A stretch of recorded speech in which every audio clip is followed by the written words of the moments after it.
Yeah, I'm all that, plus an idealist. So this is what my talk gonna be about today.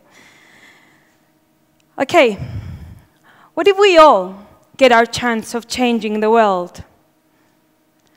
Of moving beyond the boundaries created by our past and beyond the difficulties that we face in our present? And what if this chance is now? And the only thing that we really need to do is to just change a little bit the way we think and the way we see things, so that we can get to redesign the patterns of our lives and rewrite the course of a history that we are proud of. The best advice I ever got came from a lady called Deb a couple of years ago. Deb told me, "Eloiza, stop trying to fit in. Look at you. You're the only Cypriot in the room, and possibly the only red-haired lawyer that I know." I used to have red hair then. Story of my life. So this talk is about being different. This talk is about me being me. And what I really want to do is, as Maria said, is to sail you into the infinite world of possibilities. A world where we can get to finally be the designers of a destiny and no longer the victims of any kind of fate. I've spent like forever trying to understand the meaning of it all. I travel the world, very little for business, a lot more for discovery and exploration. And I get myself into any kind of situation that you can imagine. Only 2 weeks ago, I was 10 days meditating without talking. A year ago, I was running the half marathon.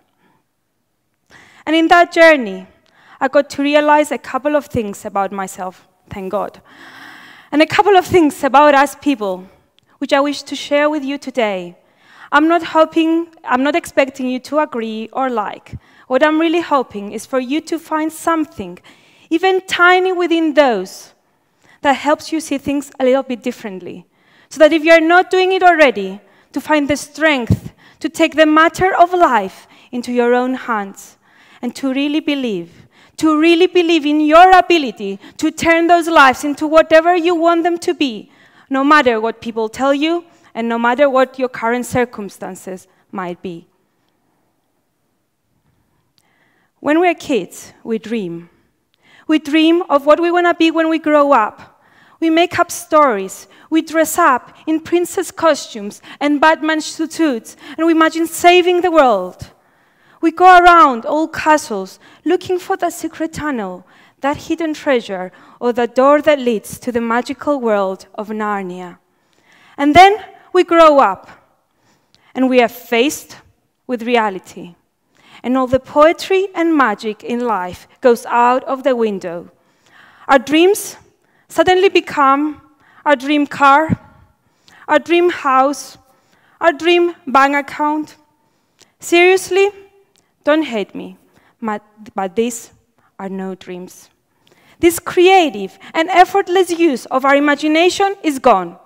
And with it, so it is our ability to paint a vision of our future. And without a vision of our future, we've become like boats. I'm a sailor. We've become like boats traveling the journey of life with no destination. And if you're a boat and you're traveling without a destination, you might end up somewhere you never really wanted to be, and then it's just too late to do something about it.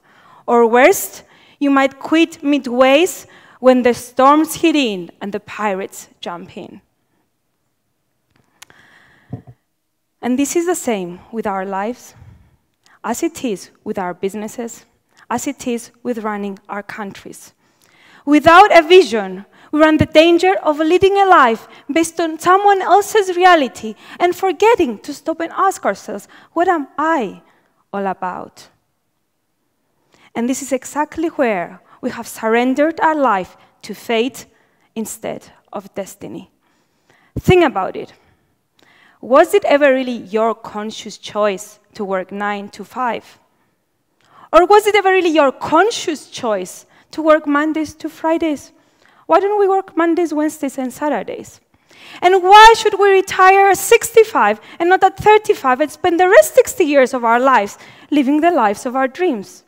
But wait a second. If we cannot dream, we have no dreams. And please tell me the car is not a dream. So we don't have dreams. Then why are we spending all those years struggling to get money to live the life that we don't even know what it is? And that's why most of us just struggle to get money and then we struggle to get more because we have no dreams. So I dare you to dream. I dare you to regenerate a life of your dreams. Think far, far ahead into those last moments of your life and look at the canvas of your life unfolding in front of your eyes. How would that life look like? Is it a life of love? Is it a life of adventure? What are the experiences that you're living there? It can be whatever and whatever you want it to be. What would you do if failure was not an option? The point here is not the content of your dreams. The point here is for you to start using your imagination again, that creative energy that will help you overcome all the obstacles of your present. And think about your legacy. What is your life and your work going to be about? What are the stories that you want your grandchildren to say about you when you're gone? What is going to happen to all your millions once you're out? Think about your legacy, because your legacy, it's your purpose in life. Your why. Why is everything that you do right now important? And there is nothing stronger in leading a life that matters than a man or a woman with a purpose. Martin Luther King, Nelson Mandela, our very own Olympic winners, Pavlos Kondidis, Carolina Perendritou, our Everest climber, George Andreu, and so many others. Those people are no exceptions. Those people are examples of dreamers. Examples of people that chose to lead a life fueled by a vision of their future, of their dream, then let their lives be determined by the very limiting circumstances of their present.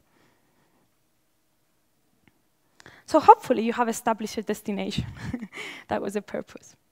So the next thing is to figure out how you're going to get there. And that's a path unique to all of us. Others through being entrepreneurs, artists, by being a mother, by building a bridge. There's no right or wrong answer here, just a word of caution. Guys, please make sure that this is your choice. This was my struggle. And this is, and always, always, always, whatever it is that you choose to do, go for love. Do work that you love. To work within your sweet zone, and you will never need to work a day in your life again. You see, most of us, especially here in Cyprus, are stuck between what we think we're good at and what other people think we're good at, or should it be good for us. And that's leading a life of mediocrity, and you will easily quit when the storms hit in and the pirates jump in. That was one of the struggles of my life. I was leading a life that was ideal by everyone else's standards. I had a great job in London, earning around £45 when I was 25, traveling first class, 5-star hotels, fancy clubs, restaurants. It's London, you get the picture. But if I was really honest with myself, I wasn't really happy inside. And it wasn't because I was ungrateful. I went through that phase also. It was because I left love out of the equation. And it is only when you start putting love back to the equation again that your lives go into a totally different, amazing level. So do work that you love, or find the love in whatever it is that you do. And this journey of life is bound to be fun, because love is the wind in your sails. And in this journey, We are the boat. And without a good boat, wherever you want to go and however you want to do it, you will not travel far. Because ourselves is the only thing that we can really control. Specifically, our attitude to what happens around us is the only thing that we can really control. People might shout at us at the traffic lights. It happens to me all the time. Our friends can betray us. Our families and our homes can be taken away from us. Or a financial crisis can hit in out of nowhere, and in the glimpse of a moment, everything changes outside. So when the world around is failing and everything is falling apart, the only thing that we are left to hold on to is ourselves. So they invest in you like crazy. It will be the best investment that you will ever make. Train your bodies and get your health in order, as without it, you go nowhere. But most importantly, strengthen those mental and emotional muscles, maybe the spiritual ones as well, so that they are strong enough to handle anything that life throws at you and prepare you for greatness. You see, those muscles are everything that we really need to lead a happy life, yet we pay so little attention to them. We train our bodies, but we never train our minds and our emotions. Our external circumstances, the crisis, the lack of money, the lack of family support, etc., those things just serve as a fog. They just serve to blind us as to what we think is possible and as to whether we think we can do it. Once we strengthen those muscles, however, something magical starts to happen. We start being able to see beyond the fog. We find the ways within the no ways. We see the possibilities within the impossibilities. Our lack of resources, I don't have the time, I don't have the money, I don't have the honey, becomes replaced by a skill of resourcefulness. How can I do it? There must be a way. And it is exactly at that point that we can say that we have become designers of our destiny and no longer victims of any kind of fate. And like with our bodies, we can train our minds and our emotions too. I just go crazy when people tell me, oh, I was born that way, or people don't change. You were born with that body too, yet you're killing yourself to the gym every day working out. Why do you think that our minds and our emotions cannot be trained? Yes, they can. There are tools and techniques out there. Just go and find them. And that's another TED Talk altogether. But for now, I'll give you some hints. Do one thing that scares you every day. It could be as simple as having that difficult conversation that you never really wanted to have. Or try being honest. Honesty takes guts. And guts create emotional muscles. Or try doing a different thing every day. It could be getting a different route to work or taking a year out to go around the world with a bike. And the next time a friend comes and asks you, hey, mate, do you want to go climb in the mountains? Or do you want to go hike in Tibet? Or do you want to go tango in Argentina? When you're too busy worrying about, where am I going to leave my business to? Or, oh my God, I'm so scared about asking my boss. Or just too comfortable drinking coffee. The variese, which we do every day, by the way. Just do it. Go all out. Rethink, regenerate, react. And you'll be amazed with the results. And go for big you. Because every single one of you here can be standing where I am standing, giving a TEDx talk on what you are best at. Because we are all unique. And by definition, we all have a unique gift. It's just that most of us never really understand what that gift is. Because we're so goddamn busy coping and comparing ourselves with each other. Stop that. Because history, cheesy, history is known to be written by those who defy the odds and who choose to follow their own path in life. So you can choose today what your role is going to be in history, and that is ultimately going to be determined by the strength of those muscles and by your ability to face failure, success, and learn from it. And just do it. Because whatever I say, and how many inspirational talks you hear, guys, today, nothing will ever change if you do not take action. Words are void of any meaning if they're not backed up by experience. We all know within us that there are some decisions that we need to be making. I need to be making decisions.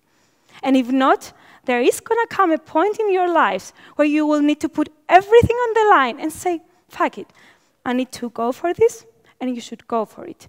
Be prepared to lose. We are not afraid of failure. And never, ever, ever give up. Stand in line and stay in line. And at some point, your turn will come. Just to give you simple things, you can go spend your afternoon tomorrow in a coffee shop, get a dusty old notebook, and just brainstorm your dreams. Or write your legacy outside on your little post-it notes. It can be a simple step as that. Or come and run the marathon with me in 2 weeks' time. I'm doing the 10K. The 10K is the easy part. There is something that you could do. Just do it. And forgive, because forgiveness is greatness. Forgiveness is where you don't only accept yourself for who you are, but it's where you get to accept other people, that other people can make mistakes too. And big or small, that's their own path in life. And whatever those people do to us, we always get a choice. To get feeling angry or hate, or to forgive them, accept them, and move on. And you should know that our enemies shape us. They are the people that help us grow and become better if we have the right attitude. Think about it. There is never a superhero without a supervillain. There is no Superman without a Lex Luthor. There's never a Batman without a Joker. And there is no Steve Jobs without the people that kicked him out of his own company at 30 years old. So forgive that neighbor that puts the garbage in front of your door. Forgive that friend that has bitched about you behind your back. Forgive your parents for not raising you as well as you would have liked. And forgive those people that divided our island. I am the first child of refugee parents. All of my relatives are refugees. And a lot of people understand what that means. It means growing up without a home. It means growing up with pain, with anger, and with a permanent division to your soul. I traveled the world. I went to the most extreme places, yet it took me all my life to travel the country that I'm living in. I just did that 2 months ago. You think you have forgiven? If you're traveling abroad and you're not traveling your own country, then you haven't. You think that that's okay and that your lives are cool just the way they are right now? You are correct. Your lives can be cool, but they will never be extraordinary. Because as long as you keep any kind of limiting feeling within, so you do outside. So it's your choice. Life is a mess. A mess of colors, all blended and brought together to form a beautiful picture. We now live through some very difficult times. There is a crisis that is affecting every single one of us, here and in our neighboring country. There are young people without jobs. There are older people without hope. And there is this generation in between that is really, really worried about their future. We live in an island that is divided. There are gloomy messages everywhere. But you know what? This little dark shade here is still part of a beautiful picture. And you know, such is life, that whenever something falls, an opportunity arises to build it back up again.